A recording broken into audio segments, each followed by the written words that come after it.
الحمد لله رب العالمين والصلاة والسلام عليك يا خاتم الأنبياء والمرسلين أما بعد فأعوذ بالله من الشيطان الرجيم بسم الله الرحمن الرحيم.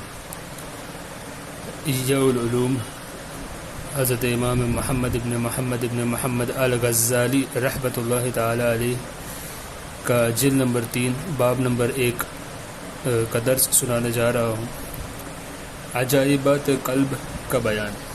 تمام تعریف اس پاک پروردگار عالم عز و جل کے لیے جس کی جلالت شان کے احاطے کے معاملے میں قلوب و اذہان حیرت کا شکار ہے، جس کے انوار کی ابتدائی تجلی سے آنکھیں دہشت زدہ ہے، جو تمام رازوں سے آگاہ ہے، دلوں میں چھپی باتیں جانتا ہے، اپنی سلطنت کا نظام قائم کرنے میں کسی کا محتاج نہیں، وہی دلوں کو پھیرنے والا ہے، گناہ معاف فرمانے والا ہے، عیوب کی پردہ پوشی فرمانے والا ہے، غموں سے نجات دینے والا ہے. کامل درود اور ڈھیروں سلام ہو رسولوں کے سردار، بھٹکے ہوئے لوگوں کو دین حق پر جمع کرنے والے اور بے دینوں کا خاتمہ فرمانے والے رسول حضرت سیدنا محمد صلی اللہ تعالی علیہ وآلہ وسلم پر اور آپ صلی اللہ علیہ وآلہ وسلم کی پاکیزہ آل پر. انسان کو تمام مخلوق پر شرافت و فضیلت اس وجہ سے حاصل ہے کہ اسے معرفت الہی حاصل کرنے پر قدرت عطا کی گئی ہے.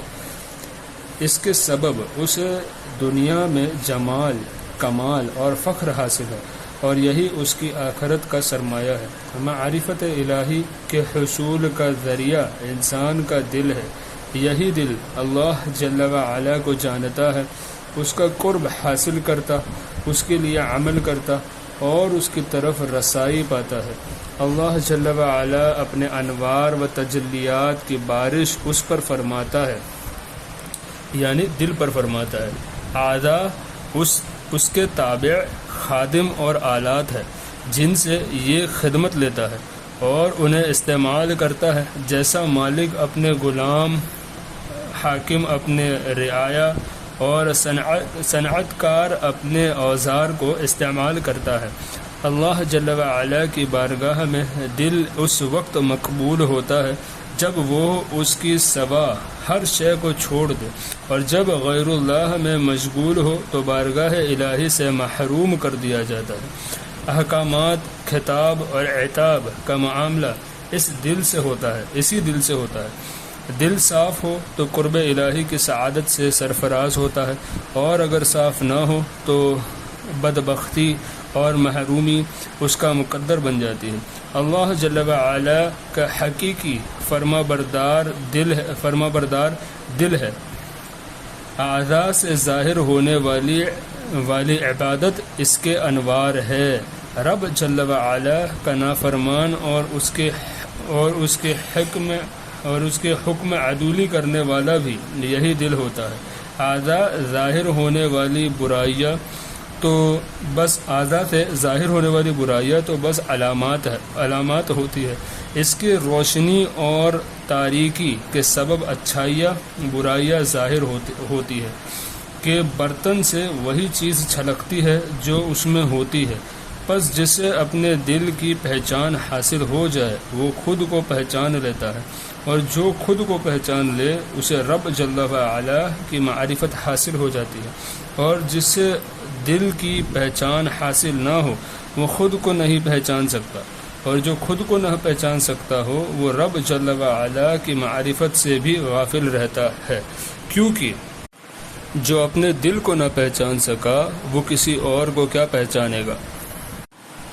اکثر لوگ اپنے دلوں اور اپنے آپ سے غافل ہے، کیونکہ ان کے دلوں کے درمیان ایک رکاوٹ قائم کر دی گئی ہے کہ اللہ تبارک و تعالی کا حکم آدمی اور اس کے دلی ارادوں میں حائل ہو جاتا ہے، جس کے سبب اسے اللہ جل وعلا کے مشاہدے، مراقبے اور اس کی صفات کی معرفت سے روک دیا جاتا ہے.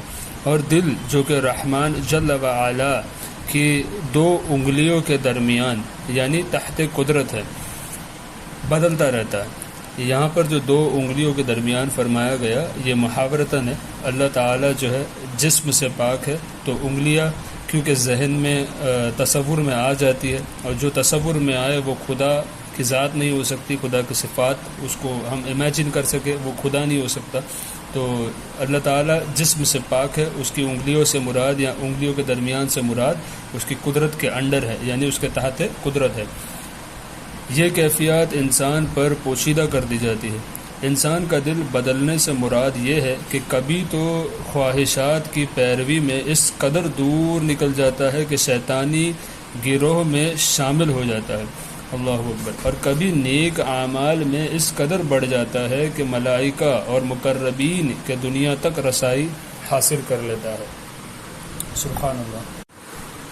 جو اپنے اندرونی اور بیرونی صلاحیتوں سے غافل ہو، صلاحیتوں سے غافل ہو کر دل کو نہیں پہچانتا، وہ ان لوگوں میں سے ہے جن کے بارے میں اللہ تبارک و تعالی ارشاد فرماتا ہے، نسوا اللہ فانساہم انفسہم اولئک هم الفاسقون. ترجمہ کنز ایمان. اللہ جل وعلا کو بھول بیٹھے تو اللہ جل وعلا نے انہیں بلا میں ڈالا کہ اپنی جانیں یاد نہ رہے، وہی فاسق ہے. معلوم ہوا کہ دل اور اس کے اوصاف کی حقیقی معرفت ہی دین اور سالکین کے راستے کی اصل بنیاد ہے. حضرت سیدنا امام غزالی علیہ الرحمۃ اللہ الوالی فرماتے ہیں، کتاب کا نصف اول مکمل ہوا جس کی تعلیق جسمانی عادات و عبادات اور ظاہری علم سے ہے.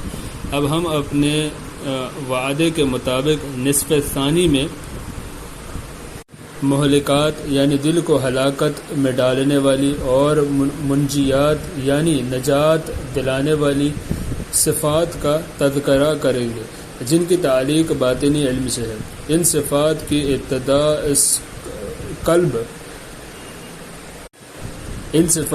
ابتدا سے قبل دل کے متعلق چند باتوں کا ذکر کرنا ضروری ہے جنہیں ہم نے 2 بیانوں میں تقسیم کیا ہے. بیان 1 عجائبات قلب کا بیان، دوسرا ریاضت نفس کا بیان. اس کے بعد مہلکات و منجیات کی تفصیل بیان کریں گے. ابھی عجائبات قلب کی تفصیل کی طرف چلتے ہیں. اسے ہم مثالوں کے ذریعہ بیان کریں گے کہ مثالوں کے ذریعے بات آسانی سے سمجھ میں آ جاتی ہے، کیونکہ قلبی عجائبات اور اس کے غیبی اسرار مثالوں کے بغیر اگرچہ صراحت بیان کیے جائے پھر بھی اکثر لوگ انہیں سمجھنے سے قاصر رہتے ہیں. باب نمبر 1 نفس، روح، قلب اور عقل کی معنی کا بیان. جان لو آنے والے ابواب میں ان 4 لفظوں کا استعمال ہوگا. بہت کم نامور علماء ایسے ہیں جو ان لفظوں کے مختلف معانی اور تعریفات اور ان کے مختلف مرادوں کا مکمل علم رکھتے ہیں، اور زیادہ تر غلطیاں ان کے معانی اور ان کے مختلف مرادوں سے لا علمی کی وجہ سے ہی ہوتی ہے. ہم ان لفظوں کی فقط وہ معنی بیان کریں گے جو ہمارے مقصد سے متعلق ہے. قلب کے معنی. قلب یعنی دل کے 2 معنی ہیں. قلب سینے کی بائیں جانب مخروطی شکل میں گوشت کا مخصوص ٹکڑا ہے جو سیاہ خون سے بھرا ہوا ہے. قلب روح کا منبع اور مرکز ہے. ہمارا مقصود اس کی شکل اور کیفیت کی وضاحت کرنا نہیں ہے، کیونکہ اس کا تعلق طبیبوں سے ہے، طبیب یعنی ڈاکٹر، اور اس میں کوئی دینی فائدہ بھی نہیں. یہ دل تو جانور بلکہ مردوں میں بھی پایا جاتا ہے، کیونکہ یہ محض گوشت کا ایک ٹکڑا ہے جس کی کوئی اہمیت نہیں. لہذا یہ دل ہمارا موضوع نہیں کہ اس کی تعلیق تو ظاہری دنیا سے ہے. اس وجہ سے اسے نہ صرف انسان بلکہ جانور بھی ظاہری آنکھوں سے دیکھ سکتے ہیں. قلب کا دوسرا معنی یہ ہے کہ یہ ایک روحانی ربانی لطیفہ ہے جس کا جسمانی دل سے تعلق ہے. یہی لطیفہ ربانی انسان کی حقیقت ہے، یہی انسان کو جانتا اور پہچانتا ہے۔ خطاب، عذاب، عتاب اور احکامات کا تعلق اسی سے ہے۔ اکثر لوگ اس روحانی لطیفے اور جسمانی قلب کے تعلق کی وجہ سمجھنے میں حیرت کا شکار ہے، کیونکہ یہ تعلق ایسا ہے جیسے عرض کا تعلق جسم سے، صفت کا موصوف سے، کاریگر کا تعلق اپنے اوزار سے، اور مکان کا تعلق رہنے والے سے ہوتا ہے۔ اسے بالتفصیل ذکر نہ کرنے کی دو وجوہات ہے۔ ایک یہ کہ اس کا تعلق علوم مکاشفہ سے ہے، جبکہ اس کتاب کا مقصد علوم معاملہ ذکر کرنا ہے، اور دوسری وجہ یہ ہے کہ اس کی حقیقت روح کے راز سے پردہ اٹھانے پر موقوف ہے۔ حالانکہ اس بارے میں تو رسول اللہ صلی اللہ تعالی علیہ وآلہ وسلم نے بھی کلام نہ فرمایا، تو کوئی اور اس بارے میں کیا کہہ سکتا ہے؟ خلاصہ کلام یہ ہے کہ کتاب میں ہم جہاں لفظ قلب ذکر کریں گے، ہماری مراد یہی روحانی ربانی لطیفہ ہوگا۔ نیز ہمارا مقصد اس ربانی لطیفے کے احوال اور اوصاف یعنی حال اور صفات بیان کرنا ہے، نہ کہ اس کی ذات حقیقی، کیونکہ علم معاملہ اس کے احوال اور اوصاف کے معرفت کا محتاج ہے، نہ کہ اس کی ذاتی حقیقت کا۔ روح کے معنی، روح کی بھی دو معنی ہے۔ روح ایک لطیف جسم ہے جس کا منبع ظاہر دل یعنی گوشت کے مخصوص ٹکڑے کے اندرونی حصہ ہے، جہاں سے یہ رگوں کے ذریعے تمام جسم میں سرایت کرتی ہے۔ اس کے جسم میں جاری ہونا اور جسم کے تمام اعضاء کو زندگی اور قوت بخشنا ایسا ہے جیسا گھر کے کونے میں رکھا چراغ پورے گھر کو روشن کر دیتا ہے۔ تمام اعضاء کو ملنے والی زندگی اس روشنی کی طرح ہے جو دیواروں پر پھیلی ہوتی ہے، اور روح کی مثال چراغ کی سی ہے، اور روح کا بدن میں سرایت اور حرکت کرنا ایسا ہے جیسا کوئی چراغ کو گھر میں ایک جگہ سے اٹھا کر دوسری جگہ رکھ دے۔ لفظ روح کا یہ معنی طبیب حضرات مراد لیتے ہیں، اور یہی وہ لطیف حرارت ہے جو دل کی حرارت سے پیدا ہوتی ہے۔ اس معنی کی وضاحت کرنا ہمارا مقصد نہیں، کیونکہ اس کا تعلق تو ان طبیبوں سے ہے جو ظاہری بدن کا علاج کرتے ہیں۔ جہاں تک دین کی اصلاح کرنے والے طبیبوں یعنی کہ علماء بلکہ صوفیہ کا تعلق ہے، تو وہ دل کا علاج کرتے ہیں، حتیٰ کہ دل اللہ جل وعلا کا قرب پا لیتا ہے۔ اگر روح سے وہی معنی مراد لیا جائے جو اطباء لیتے ہیں، تو علماء کا اس سے کوئی تعلق نہیں۔ روح کا دوسرا معنی، روح وہ ربانی لطیفہ ہے جو انسان کی حقیقت کا ادراک کرتا اور اسے پہچانتا ہے۔ یہ وہی ربانی لطیفہ ہے جس کی وضاحت ہم نے قلب کے دوسرے معنی میں بیان کرتے ہوئے کی ہے کہ اللہ تبارک و تعالی کے فرمان قل الروح من امر ربی سے یہی مراد ہے۔ یہ ایسا امر الہی ہے جس کی حقیقت جاننے سے اکثر عقلاء عاجز ہیں، یعنی بڑے بڑے عقل والے عاجز ہیں۔ یعنی یہ جو آیت فرمائی گئی اس کا مفہوم یہ ہے کہ تم فرما دو کہ روح اللہ جل وعلا کی طرف سے ایک امر ہے، ایک چیز ہے۔ نفس کے معانی، نفس کے بے شمار معانی ہے، لیکن ہمارا مقصود دو معنی ہے۔ نمبر ایک، نفس اسے کہتے ہیں جو انسان میں شہوت اور غصے کو ابھارتا ہے۔ اس کی وضاحت بعد میں کی جائے گی۔ صوفیہ کرام اس لفظ کو اکثر استعمال کرتے ہیں کیونکہ ان کے نزدیک نفس سے مراد انسان میں مذموم صفات جمع کرنے والی قوت ہے۔ مذموم مطلب قابل مذمت چیز ہے، یعنی جس کے اوپر مذمت کی جائے، پچھتاوا کیا جائے، گناہ ہو، ایسی بیکار صفات کو جمع کرنے کی طاقت جو ہے، اسے صوفیہ فرماتے کہ یہ نفس ہے۔ اس لیے صوفیہ کرام فرماتے ہیں کہ مجاہدہ ہے نفس اور اس کی کاٹ ضروری ہے۔ حضور نبی اکرم صلی اللہ تعالی علیہ وآلہ وسلم کا اس فرمان عالی شان سے اس طرف اشارہ ملتا ہے کہ تیرا سب سے بڑا دشمن تیرا نفس ہے جو تیرے دو پہلوؤں میں ہے، نفس کا دوسرا معنی، نفس وہی ربانی لطیفہ ہے جس کا تذکرہ ہم کر چکے۔ نفس مطمئنہ، نفس لوامہ اور نفس امارہ، انسان کی حقیقت اس کے نفس اور اس کی ذات یہی ربانی لطیفہ ہے۔ مختلف حالتوں کا اعتبار سے اس کے اوصاف تبدیل ہوتے رہتے ہیں۔ خواہشات سے مقابلہ کرتے کرتے جب یہ احکام الہیہ کا پابند ہو جاتا ہے اور اس کی بے قراری دور ہو جاتی ہے تو اس ربانی لطیفے کو نفس مطمئنہ کہا جاتا ہے۔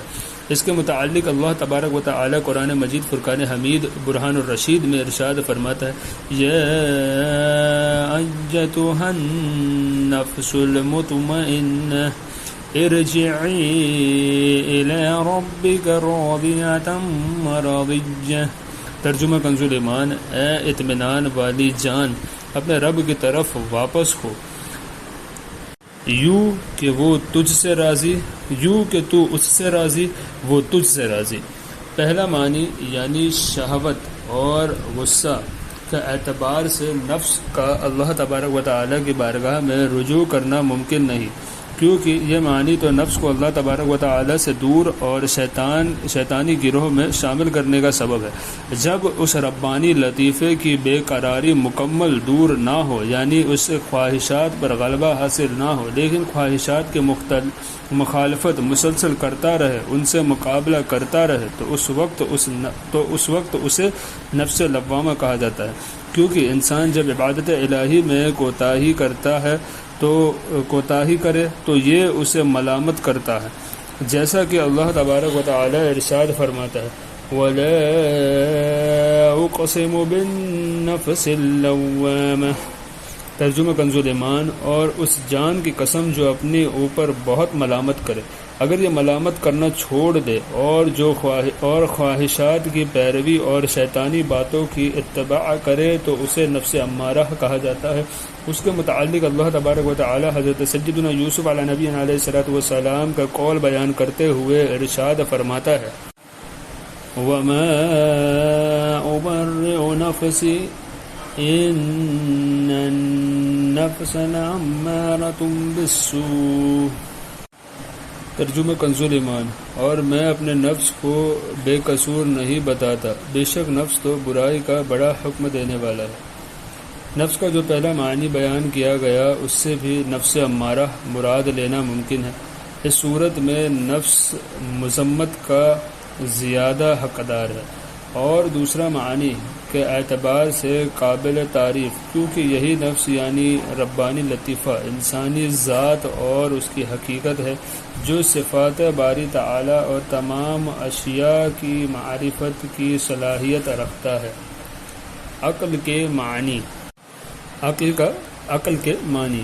عقل کے بھی بے شمار معانی ہیں جنہیں ہم علم کے بیان میں باب نمبر 7 کے تحت ذکر کر چکے، یہاں اس کے دو معنی بیان کریں گے۔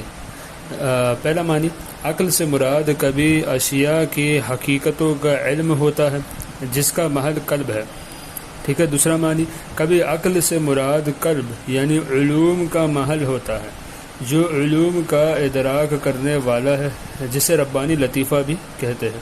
ان دونوں تعریفات کو سمجھنے کے لیے ہمیں معلوم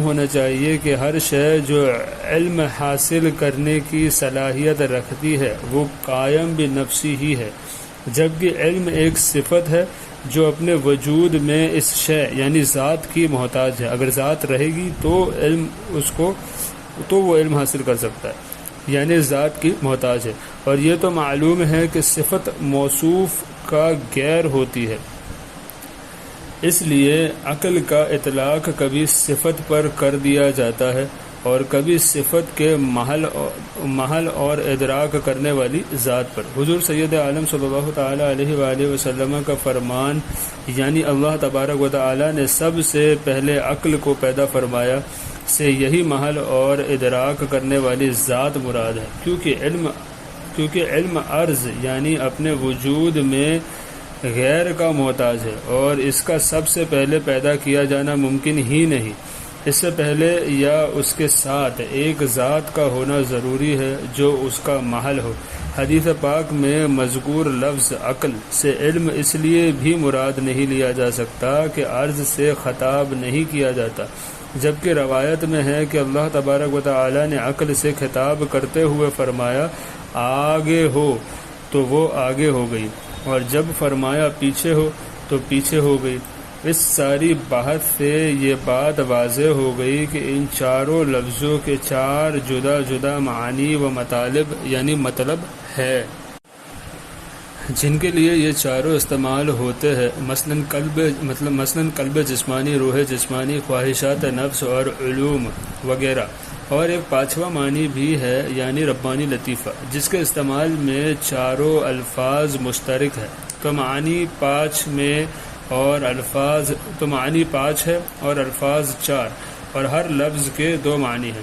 کیونکہ علم والے بے شمار حضرات پر ان لفظوں کے معنی کا اختلاف صحیح طرح واضح نہیں، اس لیے تم دیکھو گے کہ وہ خواطر کی بحث میں ہر ایک کو الگ الگ نام دیتے ہیں، یعنی خاطر عقل، خاطر روح، خاطر قلب اور خاطر نفس۔ حالانکہ عوام کو ان کے معنی کے اختلاف کا کچھ علم نہیں ہوتا۔ اس غلط فہمی والے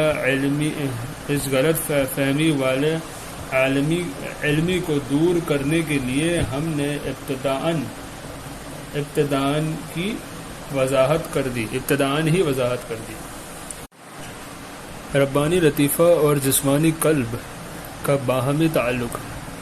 قرآن و احادیث میں جہاں کہیں لفظ قلب آیا ہے اس سے مراد انسان میں موجود وہ ربانی لطیفہ ہے جو اشیاء کی حقیقتوں کو پہچانتا ہے۔ بعض اوقات سینے میں موجود دل بھی کنایتاً اس سے مراد لیا جاتا ہے، کیونکہ اس ربانی لطیفے کو جسمانی قلب سے ایک خاص تعلق ہے۔ اگرچہ ربانی لطیفہ کا تعلق پورے جسم سے ہے اور یہ جسم ہی کے لیے عمل کرتا ہے، لیکن یہ تعلق جسمانی قلب کے واسطے سے ہوتا ہے۔ لہذا ربانی لطیفے کا تعلق اولاً جسمانی قلب سے ہوتا ہے، گویا جسمانی قلب ربانی لطیفہ کا محل ہے، یعنی جسمانی جو فزیکل ہارٹ ہے وہ ربانی لطیفہ یعنی اسپریچول ہارٹ کا محل ہے، گھر ہے، سلطنت ہے، اس کی پہچان اور اس کی سواری ہے۔ اسی کے پیش نظر حضرت سیدنا سہل تستری علیہ رحمۃ اللہ تعالی علیہ نے قلب کو عرش اور سینے کو کرسی سے تشبیہ دیتے ہوئے فرمایا قلب عرش اور سینہ کرسی ہے۔ اس قول سے ہرگز کوئی یہ نہ سمجھے کہ آپ کی مراد اللہ تبارک و تعالیٰ کے عرش اور کرسی سے ہے، کیونکہ یہ ناممکن ہے۔ آپ رحمۃ اللہ تعالیٰ علیہ کی مراد تو یہ ہے کہ دل اور سینہ ربانی لطیفے کی سلطنت ہے، اس کا ارادہ اور تصرف پہلے انہی پر جاری ہوتا ہے، کیونکہ ان دونوں کو ربانی لطیفے سے ایسی ہی نسبت ہے جیسا عرش اور کرسی کو ذات باری تعالیٰ سے ہے۔ یہ تشبیہ فقط بعض وجوہ سے درست ہے، نیز ہمارے مقصد سے اس بحث کا کوئی تعلق نہیں، لہذا ہم اسے یہی موقوف کرتے ہیں۔ باب نمبر 1 جو ہے احیاء العلوم کا مکمل ہوا۔ انشاءاللہ باب نمبر 2 سے آئندہ دیکھیں گے۔ السلام علیکم ورحمۃ اللہ تعالی وبرکاتہ۔